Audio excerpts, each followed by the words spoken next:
لا حول ولا قوة إلا بالله العلي العظيم أعوذ بالله من الشيطان اللعين الرجيم بسم الله الرحمن الرحيم رب اشرح لي صدري ويسر لي أمري واحلل عقدة من لساني يفقهوا قولي اللهم صل على محمد وآل محمد وعجل فرجهم. قرآن عزیزان السلام علیکم ورحمۃ اللہ. ماہ رمضان کی آج 19ویں تاریخ ہے. آج غم کی تاریخ ہے کہ ہمارا پہلا امام امیر کائنات امیر المومنین علیہ السلام کے روز ضربت ہے، اور اس غم کے موقع پر ہم اپنے وقت کے امام کی خدمت میں تعزیت عرض کرتے ہیں. اور آج کے دن کے جتنے بھی اعمال ہیں اور مجالس ہیں، مصائب ہیں، نوحہ خوانی ہے، انشاءاللہ کہ ہم سب میں شرکت کر کے مولا کو پرسہ دیں، ان کے وارث کو پرسہ دیں اور ان کے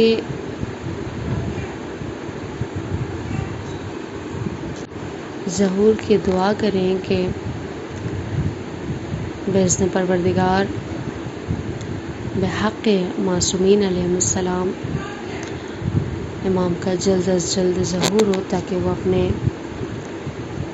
جد کا اجداد کرام کا آ کر انتقام لے سکیں. آمین یا رب العالمین. خوب، تو آج کی جو دعا ہے ہماری 19ویں رمضان کی، بسم اللہ الرحمن الرحیم. اللہم وفر فیہ حظی من برکاتی وسہل سبیلی الی خیراتی ولا تحرمنی قبول حسناتی یا ہادیا الی الحق المبین.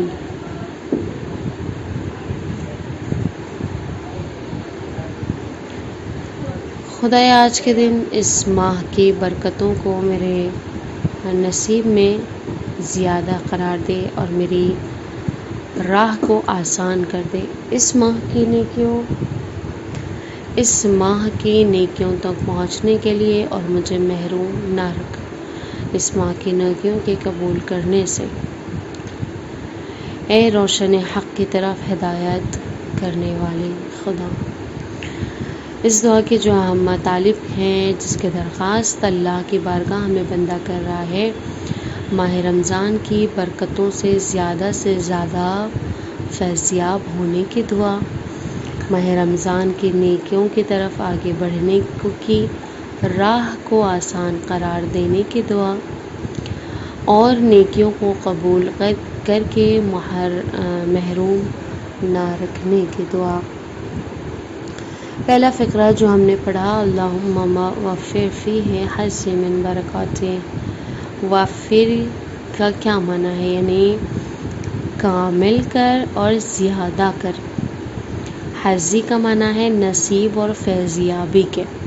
بندہ اپنے رب کی بارگاہ میں دعا کر رہا ہے، خدایا تو مجھے اس دن اور اس ماہ کی برکتوں سے زیادہ فیضیاب کر، یعنی زیادہ سے زیادہ برکتوں کو میرے لیے نصیب فرما. یقیناً ماہ مبارک رمضان معنوی برکتوں والا مہینہ ہے. وہ شخص بڑا خوش نصیب ہوتا ہے جو اس ماہ میں زیادہ سے زیادہ برکتوں کو اپنے حصے میں قرار دے لے.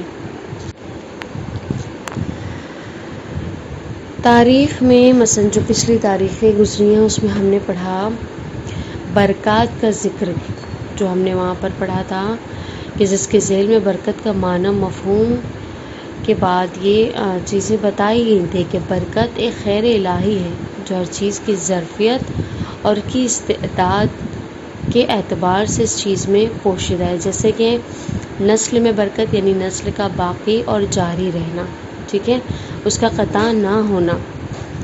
وقت میں برکت یعنی تمام ضروری امور کو انجام دہی کے لیے وقت کا کافی ہو جانا، یعنی وقت کی تنگی نہ ہونا. انسان کے امور جتنے بھی ہیں وہ آرام سے وہ ایک روز میں اپنے کاموں کو سمٹا لے. اسی طرح رزق میں برکت، علم میں برکت اور ساری چیزوں میں برکت کیا ہے کہلاتی ہے، اس اعتبار سے برکت جو ہے کہلاتی ہے۔ ہر چیز میں زیادتی برکت نہیں ہوتی، بلکہ برکت کا تصور وہی ہوتا ہے جہاں خیر ہو، یعنی جس چیز کی برکت کے یعنی وہ چیز ہمارے لیے کافی ہو جائے۔ یہ نہیں کہ نہیں خداوند عالم ہماری رزق میں برکت دے، تو مطلب اگر سیلری ہماری 50,000 ہے تو وہ جیسی دعا قبول ہوگی تو وہ 80,000 ہو جائے گی یا 70,000 ہو جائے گی، ایسا نہیں ہے۔ بلکہ برکت وہ چیزیں ہوتی ہیں کہ اگر وہ وہی چیز اتنی ہی رہ جائے لیکن کیا ہو جائے، وسیع ہو جائے، اس کا دامن پھیل جائے اور وہی ہمارے لیے انف ہو جائے، کافی ہو جائے، اسے کہتے ہیں برکت۔ افراد بابرکت کون ہوتے ہیں؟ انبیاء، ائمہ معصومین علیہ السلام، یہ لوگ کیا ہیں؟ افراد اشخاص بابرکت ہیں۔ انبیاء علیہ السلام کس طرح سے ہیں کہ قرآن مجید میں خداوند حکیم جو ہے حضرت نوح سے فرما رہا ہے، بسم اللہ الرحمن الرحیم، قیل یا نوح بت بسلام منا وبرکاتہ علیک، کہا گیا اے نوح یعنی کشتی سے اترو ہماری طرف سے سلامتی اور برکتوں کے ساتھ۔ جناب نوح کے علاوہ یعنی جو دوسرے پیغمبران تھے ان کا بھی قرآن میں ذکر ہے، جو اللہ کی برکتوں سے کیا ہیں؟ فیض یاب رہے ہیں۔ اب ائمہ معصومین علیہ السلام کے ذیل میں جو آیتیں اور روایتیں ہیں، امام صادق علیہ السلام ارشاد فرماتے ہیں، بما اسمرت الاشجار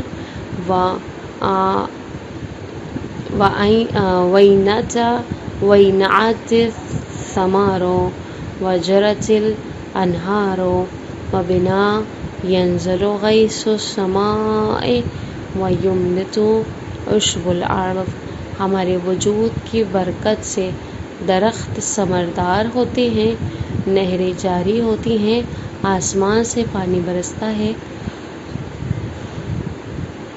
زمین میں پودے اگتے ہیں۔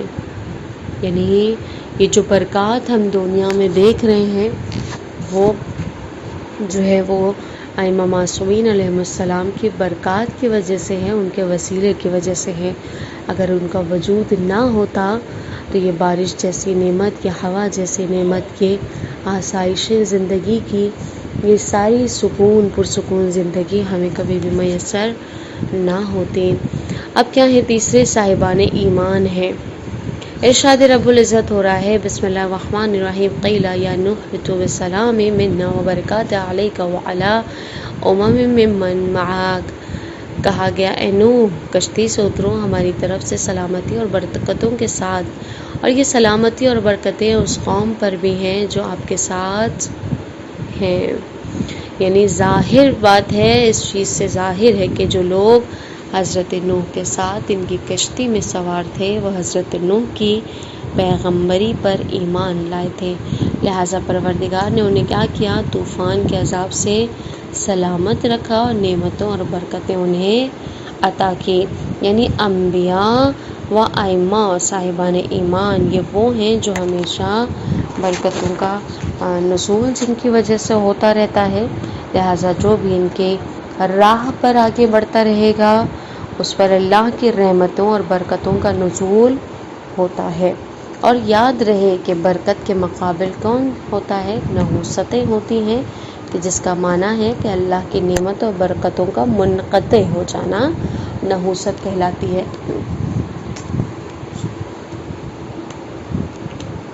یعنی برکتوں کا ختم ہو جانا نحوست کہلاتی ہے، برکتوں کا برعکس کیا ہے؟ نحوست ہے۔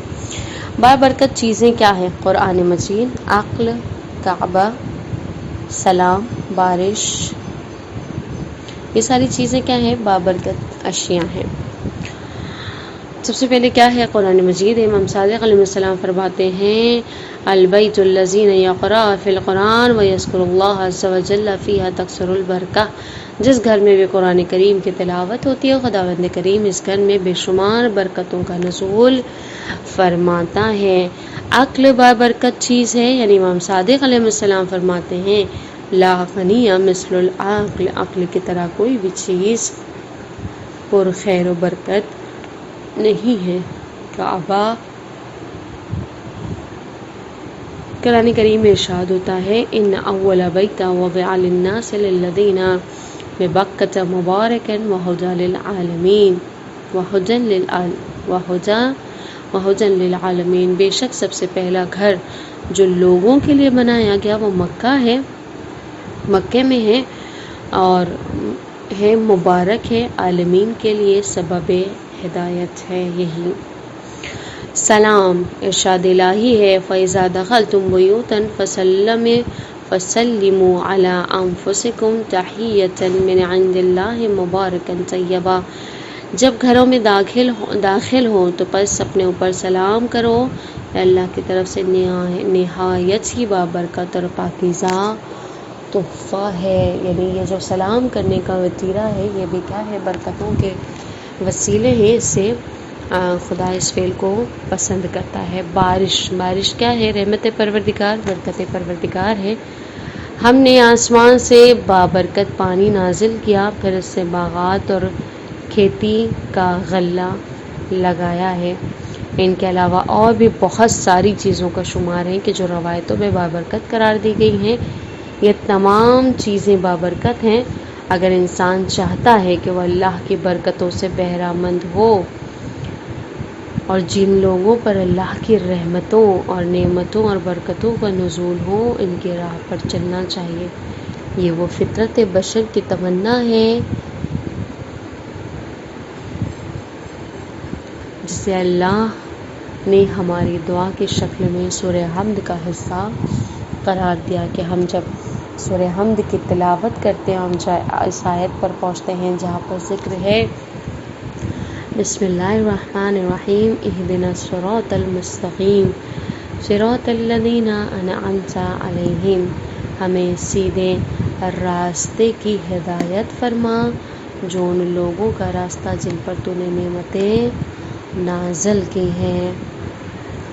تفسیر صافی میں اس آیت کریمہ کے جو ذیل میں تفسیر آئی ہے، روایت میں ہے، مروی ہے کہ الذین انعمت علیہم سے مراد کیا ہے؟ شیعۃ علی ابن علی الذین انعمت علیہم بولایۃ علی ابن ابی طالب، لہٰذا برکتوں کا نزول کے لیے ضروری ہے کہ راہ اہل بیت راہ ولایت پر گامزن رہیں۔ 19ویں رمضان المبارک کی شب قدر اور شب ضربت بھی ہے، یعنی قرآن صامت کے نزول اور قرآن ناطق کے عروج کا دن ہے، اور یہ بہترین ہے کہ جس دن قرآن صامت نازل ہوا اس دن قرآن ناطق کو عروج حاصل ہو گیا۔ شہادت کا جام پی کر اللہ کی طرف کیا ہے وہ جو سفر کا آغاز تھا عروج کے، معراج کا سفر کا آغاز شروع ہو گیا مولا کا۔ خدایا ہمیں توفیق عطا فرما راہ قرآن اور راہ علی پر چلنے کی، کیونکہ یہ دونوں ہی ایک دوسرے سے کیا ہیں؟ متمسک ہیں، کبھی بھی جدا نہیں ہوں گے۔ چنانچہ رسول اسلام صلی اللہ علیہ وآلہ وسلم نے ارشاد فرمایا علی مع الحق والقرآن مع علی، علی قرآن کے ساتھ اور قرآن علی کے ساتھ ہیں۔ دوسرا فقرہ جو ہم یہاں پر پڑھ رہے ہیں وہ ساحل سبیل الی خیراتی، دعا کے اس جو فقرے میں بندہ مومن اپنے رب سے درخواست کر رہا ہے، سوال کر رہا ہے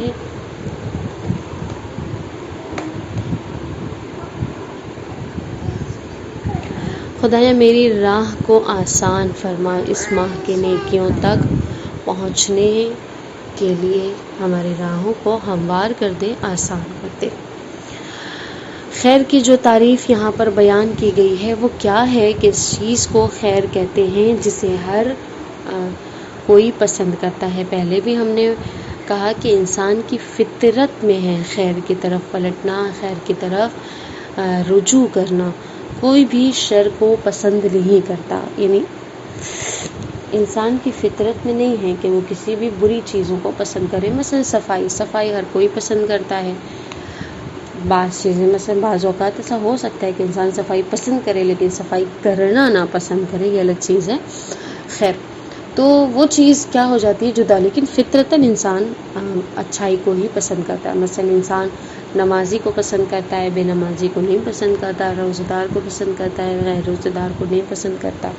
تو یہ فطری چیز ہے کہ جو انسان ہمیشہ اچھائی کی طرف رجوع کرتا ہے، اور ایک فطری طلب ہے انسان کی کہ جو غلط کو صحیح مان کر. مثلا بعض وقت ہوتا ہے کہ انسان وہ ایک الگ جو ہے وہ سچویشن ہوتی ہے کہ انسان کو پتہ ہی نہیں ہوتا، تمیز ہی نہیں ہوتی کہ خیر و شر کیا ہے. بعض وقت ایسا ہو سکتا ہے، ممکن ہے کہ انسان شر کو خیر سمجھ کر اور اسی کی طرف رجوع کرے یا اس کا رجحان اسی طرح ہو.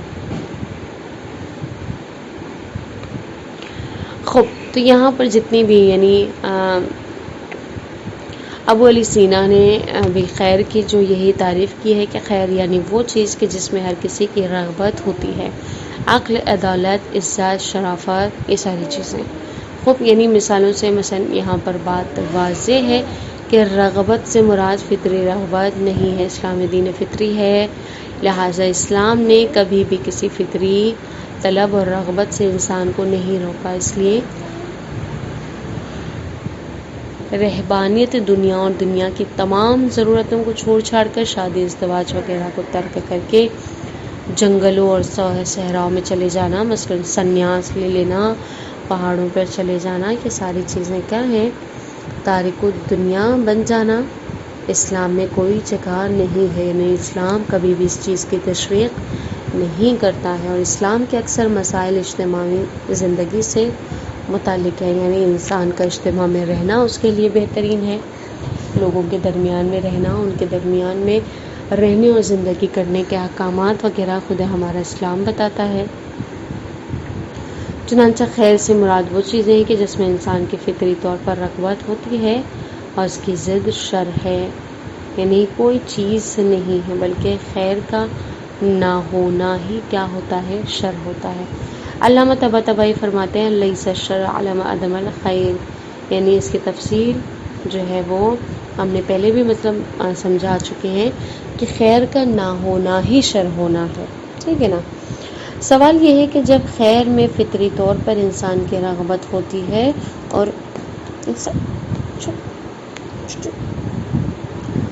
اسے فطری طور پر چاہتا ہے تو پھر خیر تک پہنچنے کے لیے راہ دشوار اور مشکل کیوں ہو جاتی ہے؟ یعنی انسان جب بھی کوئی اچھی چیزوں کی طرف بڑھتا ہے تو اس کے لیے راہیں کیوں مشکل ہو جاتی ہیں، کیوں سخت ہو جاتی ہیں؟ سب سے پہلی چیز اس کے جواب میں کہ کسی بھی چیز کی خیر و برکت انسان کی مثلا کسی بھی چیز میں انسان کی رغبت کا ہونا اور اس چیز تک پہنچنے کے لیے راہ کام مشکل یا آسان ہو، یا یہ دو الگ الگ باتیں ہیں. اور دوسری بات یہ کہ انسان صرف اپنی مشکل امور سے متعلق ہی اللہ سے دعا مانگے، ایسا نہیں ہے، بلکہ انسان کو یعنی حدیث وغیرہ میں بھی آیا ہے کہ انسان کو اپنی کہ چھوٹی چھوٹی سی چیزوں میں بھی خدا سے دعا طلب کرنی چاہیے. جس طرح ہم لوگوں نے پڑھا کہ حتیٰ اپنے کھانے کا نمک بھی اللہ سے مانگنا اور بندے کفش بھی مانگنا. خوب دستے طلب کو اسی کی بارگاہ میں انسان کو دراز کرنا چاہیے، کیونکہ جب تک وہ آسان نہیں کرے گا کوئی بھی چیز آسان نہیں ہوتی. تیسری چیز یہ کہ کبھی کبھی کسی چیز میں انسان کی رغبت و چاہت کے باوجود شیطان کا کام یہ ہے کہ وہ غلط کو صحیح اور صحیح کو غلط دکھاتا ہے. وَيُزَيِّنُ لَهُمُ الشَّيْطَانُ أَعْمَالَهُمْ فَصَدَّهُمْ عَنْ سَبِيلِهِ فَهُمْ لَا يَهْتَدُونَ. شیطان نے ان کے لیے ان کے اعمال کو خوشنما بنا دیا، پس اس طرح ان کے لیے راہ ہدایت بند کر دیا، پس وہ ہدایت نہیں پا سکیں گے. یعنی خدا ان کو بری چیزوں کو چمکتا ہوا دکھاتا ہے اور وہ اسی کو اپنے لیے خیر سمجھتے ہیں، اور اسی وجہ سے وہ لوگ ہدایت بھی پھر نہیں پاتے. اب وہ چیزیں کہ جن سے انسان کے مثلا شیطان انسان کے عزم مثلا عزم و ارادے پر مسلط ہو جاتا ہے، وہ کیا ہیں، وہ کون کون سی ایسی چیزیں ہیں کہ جب شیطان جو ہے وہ انسان کے اوپر حاوی ہو سکتا ہے بہت آسانی سے۔ سب سے پہلا شہوت، دوسرا غضب اور تیسرا نفسانی خواہشات۔ شہوت جو ہے وہ جانوروں کی بھی خصلت ہے جس کا وجود انسان میں بھی ہے کہ جس کی بے جا استعمال سے انسان راہ حق اور خیر سے کیا ہو جاتا ہے، منحرف ہو جاتا ہے۔ اس کے لیے ایک عظیم، انسان کے لیے ایک بڑی مصیبت ہے یہ۔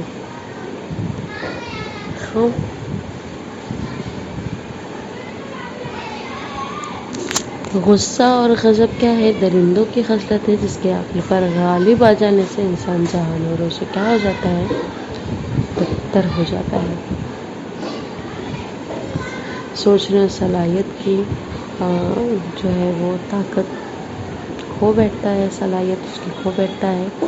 یہ شہوت سے زیادہ مصیبت ہے۔ اور نفسانی خواہشات شیطانی خصلت ہے جو دونوں چیزوں میں جو ہے وہ بہت بڑی چیز ہے کہ جس کے بنا پر انسان دین کو دنیا کے عوض بیچ دیتا ہے اور برائی کے لیے آمادہ ہو جاتا ہے۔ شہوت کے ذریعے انسان خود پر ظلم کرتا ہے۔ غضب کے لیے جب انسان غضب کرتا ہے تو دوسروں پر ظلم کرتا ہے۔ اور خواہشات کی، نفسانی خواہشات کی پیروی انسان یعنی اس کے بنا پر انسان اپنے خدا پر کیا کرتا ہے، ظلم کرنے لگتا ہے۔ اور جو نفسانی خواہشات ہے یہ سب سے بڑی مصیبت ہے انسان کے لیے۔ اب یہ چند ایام شب قدر کے چل رہے ہیں، یہاں پہ تھوڑا سا ذکر شب قدر کے اور اس کی خیر و برکت کے کہ 19ویں ماہ رمضان ہم سب جانتے ہیں کہ وہ تاریخ ہے جب ضربت مولا کائنات کی تاریخ ہے کہ شب قدر بھی ہیں، اور شب قدر خیر و برکت کی راتیں ہیں۔ لیلۃ القدر خیر من الف شہر، یعنی شب قدر 1000 مہینوں سے بہتر ہے۔ یعنی جتنی بھی خیر و برکت انسان 1000 مہینوں کے راتوں میں حاصل کرتا ہے، کر سکتا ہے، اگر توفیق الہی شامل حال ہو تو انسان وہ چیزیں ایک ہی شب میں حاصل کر لے۔ انسان اگر غور کرے تو اگر ایک لمبی عمر کی زندگی کرے گا تو اسی وقت ہی وہ اپنی زندگی میں 1000 مہینوں کو پا سکتا ہے، لیکن پوری زندگی میں جس مقدار میں خیر و برکت کا حصول ممکن ہے، اس سے کہیں زیادہ شب قدر حاصل کر سکتا ہے۔ شب قدر کو جو ہے وہ درک کرنے سے جو مراد ہے صرف رات بھر جاگنا نہیں ہے، بلکہ راتوں کو بہترین طریقے سے استفادہ کرنا ہے۔ اور عادت جو ہے وہ صرف عادتاً ہمیں عبادت نہیں کرنا ہے، بلکہ معرفت اور اس کے شرائط کے ساتھ رات بھر جاگ کر عبادت کرنا، اگرچہ کما حق اور شب قدر کا ادراک کسی کے بھی غیر معصومین کے لیے ناممکن ہے۔ شب قدر کیا بابرکت شب ہے۔ ہم نے اس میں کیا ہے، قرآن کو ایک مبارک رات میں نازل کیا۔ سورہ قدر کی پہلی آیت اِنَّا أَنزَلْنَاهُ فِي لَيْلَةِ الْقَدْرِ، اور وہ مبارک رات یعنی پربرکت رات شب قدر ہے، کیونکہ ہم نے اس قرآن کو شب قدر میں نازل کیا ہے۔ تفسیر القرآن بالقرآن سے یہ بات ثابت ہوتی ہے کہ وہ مبارک رات شب قدر ہے کہ جس میں اللہ نے قرآن کریم کو نازل کیا۔ برکت یعنی خیر کثیر کا ہونا، تسلسل طور پر کنٹینیوٹی میں۔ شب قدر نزول قرآن کریم کے بنا پر خیر و برکت سے ہے۔ 19ویں تاریخ کی اس دعا کے پہلے فکر میں اللہ سے عاجزانہ درخواست ہے کہ خدایا اس ماہ کی برکتوں کو میرے حصے میں کراتے۔ دوسروں فقرے میں التجا ہے کہ خدایا اس ماہ کی خیرات اور نیکیوں کی طرف مجھے راہ آسان کر دے۔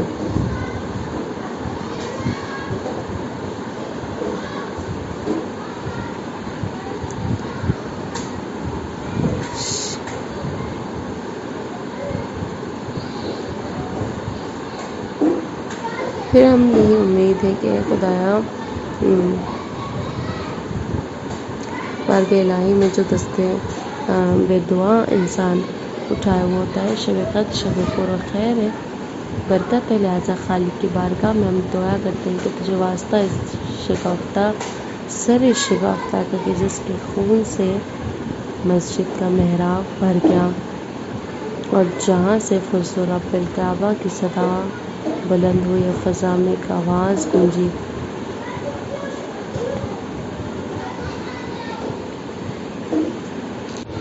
کہ بتحقیق کیا ہوا خدایا تجھے یعنی قد احتمت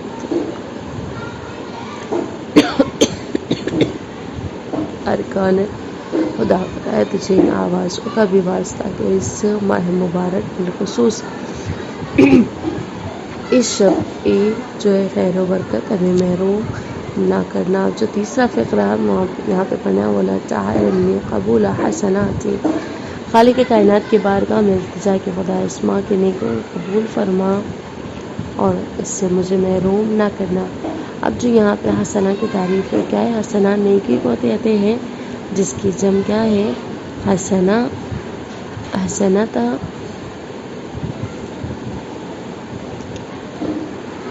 یہاں پر جو ہے حسنات ہیں، یہاں حسنہ کی جو تعریف راغب اصفہانی نے لکھی ہے، حسنہ ہر اس نعمت کو کہتے ہیں چاہے وہ دنیاوی ہو یا آخروی، جس کے پانے سے انسان کے روح اور جسم کو کیا ہے؟ سرور حاصل ہوتا ہے، یعنی وہ خوش ہو جاتا ہے، اور اس کے اپوزٹ میں جو ہے وہ سیاح آتا ہے۔ بس لوگوں نے قرآن کریم کا سورہ بقرہ کی آیت نمبر 20 اور 21 ہے کہ لوگوں میں سے کوئی ایسا ہے جو کہتا ہے کہ ہمارے پروردگار ہمیں دنیا میں ہی نیکی عطا کر دے، اور ایسے شخص کے لیے آخرت میں کوئی حصہ نہیں ہے، اور ان میں سے کوئی ایسا بھی نہیں جو کہتا ہے اے میرے پروردگار ہمیں دنیا میں بھی نیکی عطا فرما اور آخرت میں بھی، اور ہم کو جہنم کی آگ سے محفوظ رکھنا۔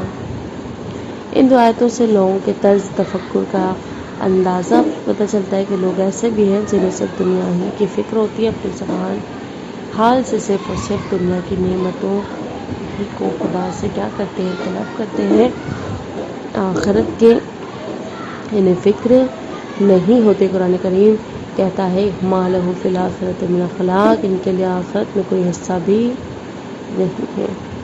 اور کچھ لوگ جو دنیا و آخرت دونوں کے لیے اللہ کی نعمتوں سے سرشار رہنا چاہتے ہیں، لہذا دنیا میں ہر وہ چیز رضائے معبود کا سبب ہے اسے طلب کرتے۔ امام صادق فرماتے ہیں حسنہ یعنی رزق و روزی میں وسعت، دنیا میں حسن خلق، اللہ کے رضایت، اور آخرت میں جنت حاصل ہوگی۔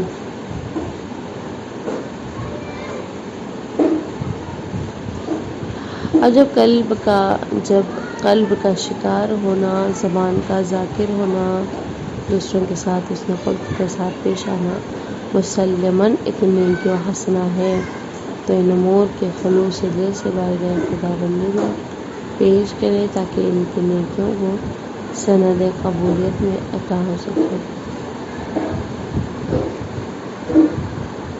جو بھی خدا کی بارگاہ میں ایک نیکی لے کر آئے گا، بس اس کو اس کے مانند 10 نیکیاں ملیں گی۔ یہ چیزیں ہم لوگ بچپن سے رکھتے ہوئے آ رہے ہیں کہ ایک قدم بڑھائیں گے تو خدا ہمارے آگے کیا ہے 10 قدم بڑھا کر خود ہم سے نزدیک ہو جاتا ہے۔ یعنی انسان اگر ایک نیکی کرے گا تو 10 نیکیاں لکھی جاتی ہے، ایک بار خدا کی طرف بڑھے گا تو خدا 10 بار اس کی طرف بڑھتا ہے۔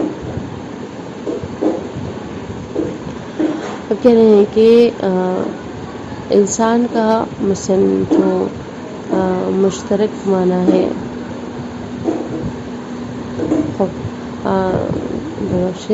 جی، یعنی جب قلب کا شاکر انسان جب دلی اعتبار سے شکر گزاری کرتا ہے، زبان کا ذاکر ہونا، دوسروں کے ساتھ اس میں خلق کے ساتھ پیش آنا مسلماً نیکی اور حسنات ہے، اور جو کچھ خلوص دل سے وہ کرے گا بارگاہ خدا بندی میں کیا ہوگا؟ قبولیت عطا ہو سکے اسے، اور نیکی کہ عوض اللہ کی بارگاہ میں اس کے مانند 10 نیکیاں حاصل کر سکے۔ جو بھی خدا کی بارگاہ میں ایک نیکی لے کر آئے گا بس اسی کے مانند 10 نیکیاں اسے ملیں گی۔ حسنات کیا ہیں؟ نیکیاں قبول ہونے کے شرائط کیا ہیں؟ سب سے پہلا، اعمال عبادت کے لیے 2 اہم شرائط ہوتے ہیں، شرط صحت اور شرط قبولیت۔ پہلی شرط کیا ہے؟ بندہ دستور الہی کے مطابق عمل بجا لائے، مثلا نماز کو اس طرح تمام شرائط کے ساتھ انجام دے، موانع سے اجتناب کرے۔ نماز صحیح ہے جو ہے وہ صحیح ہے، البتہ دوسری شرط یہ کہ عمل و عبادت کی قبولیت کے لیے چند چیزوں کے لحاظ سے کرنا ضروری ہے۔ ان میں سے کچھ امور کیا ہے؟ مندرجہ ذیل ہے کہ ایمان، تقوی، ولایت۔ ایمان کیا ہے؟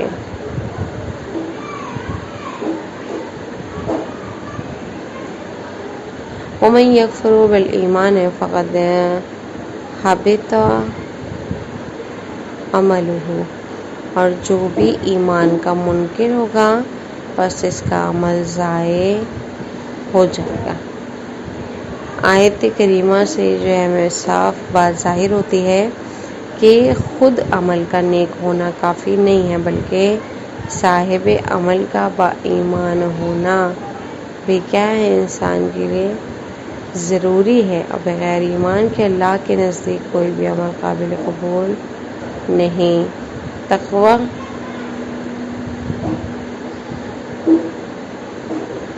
تقوی کسے کہتے ہیں؟ انما یتقبل اللہ من المتقین، خدا صرف صاحبان تقوی کے اعمال کو قبول کرتا ہے۔ جب انسان جو ہے وہ صاحبان ایمان ہو جاتا ہے تو وہ کیا ہے؟ اس کے نزدیک کوئی بھی عمل قابل قبول، بغیر ایمان کے اللہ کے نزدیک کوئی بھی چیز کتنے بھی عمل کو انجام دے لے وہ قابل قبول نہیں ہوتا۔ انما یتقبل اللہ من المتقین سے خدا صرف صاحبان تقوی کے اعمال کو قبول کرتا ہے۔ ولایت کے ساتھ جو ہے وہ اعمال کو انجام دینا، امام معصومین علیہ السلام کا ارشاد ہے جو بھی ہماری ولایت کو قبول نہیں کرے گا خدا اس کے اعمال کو قبول نہیں کرتا۔ یعنی انسان کو کوئی بھی خیر اعمال انجام دینے کے لیے ضروری ہے کہ وہ کیا کرے؟ ولایت کی کڑی پر گامزن رہے اور اس کے ساتھ ساتھ اعمال کو انجام دے۔ اگر ولایت اس کے اندر نہ ہوگی، اگر وہ ولایت کو نہیں مانتا ہوگا تو اس کی جو دوسرے اعمال ہیں وہ کیا ہیں؟ برباد ہو جائیں گے اور قابل قبول نہیں ہوں گے۔ اور یہاں ہمارا آج کا درس ہے، انشاءاللہ کہ خداوند عالم توفیق عطا فرمائے، جتنا بھی ہم علم حاصل کرتے ہیں اس کے اوپر عمل سے کام لیں اور اس پر عمل کر سکیں اور بہترین ثابت قدمی کے ساتھ۔ وتقبل منا انک انت السمیع العلیم۔ السلام علیکم ورحمۃ اللہ۔